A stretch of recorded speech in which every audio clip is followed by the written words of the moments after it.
You wanted me to come see you? Yes. Okay.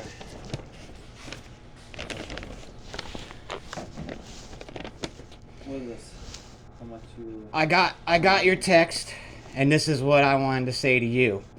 I don't take kindly to being tried to make to feel some type of way by somebody who can't do the work that we're doing and doesn't know what each repair entails. You cannot compare what Hamdi and I do with the little other repairs that the other people are doing. We are doing complex skill repairs that require much more tools and skills than the other people are doing. On top of which, I'm a disabled vet, and you knew that when you hired me. So I really don't care if you think that I'm not working hard enough, because I'm disabled and you have no right to tell me that. You told me you are disabled. The point remains that your base pay is not even a living wage. And yes, I took this job offer for $16.50, but I was also told that I would be able to make what I feel I should be being paid, which is over $20 an hour. The other day you talked about respect.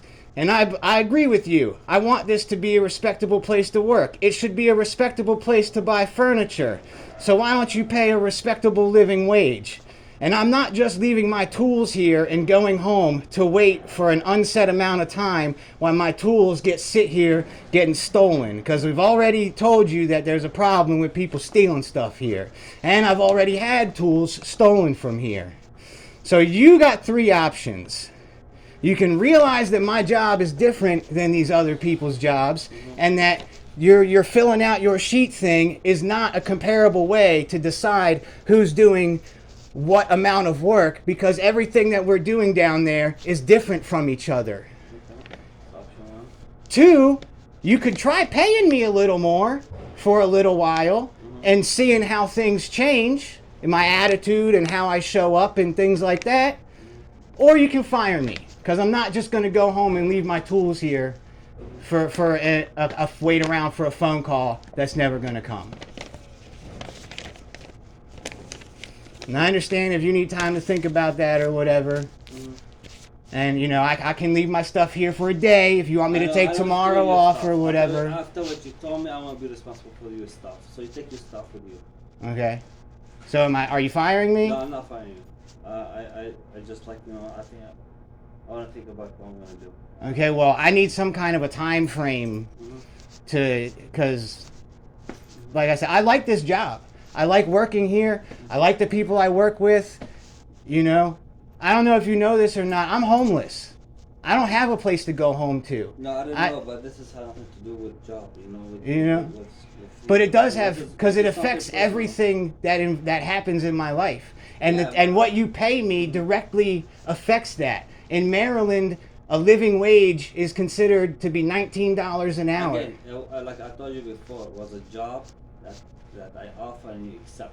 Yeah, but I also asked did I like push you or force you to accept it? No, but I told you when you hired me that I wanted to be paid more. I asked if I could be paid what I want. Right? No, that's not what you said. What did I say? You said that I could make that kind of money here, but you wanted to hire me at that time. I couldn't do it, right? Yeah, you said you wanted to see what my work was like, and I understand that. What you're doing right now so far.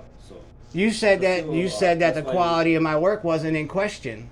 Anyway, so you said that the only thing that you had a problem with was the amount of work that I'm doing. But you don't. I'm one of the better carpenters here. I get all of the hardest repairs to do. The pieces of furniture that are completely destroyed in 1,000 pieces, that's what I fix. I'm not just doing little sanding and paint touch-ups so I can have 1,000 things on the end of my sheet every week. And also, you should probably know that it's common practice around here for people to just add shit on their sheet that they didn't do. I don't do that, because a lot of the people here know that number and that bottom line is mostly all that you guys are looking at. You don't come down there and look up what every single piece is and what needs to be done to each single repair. And even if you did, half of the times those tickets that are on those pieces are wrong. It'll say it has a damaged corner, and I'll start fixing the corner and the whole left side will fall off.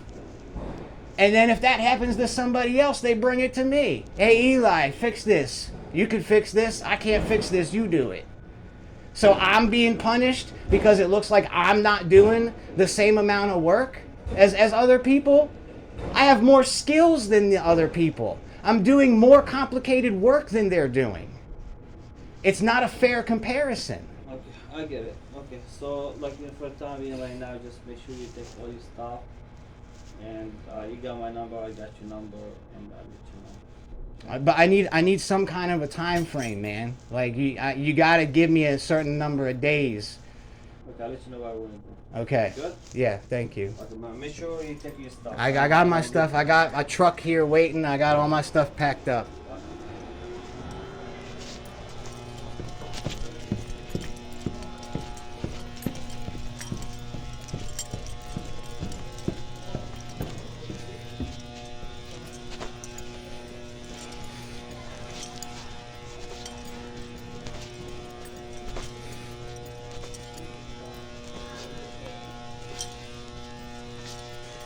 He said to take all my tools home because he doesn't want to be responsible for them getting stolen, and that he'll let me know something by Wednesday.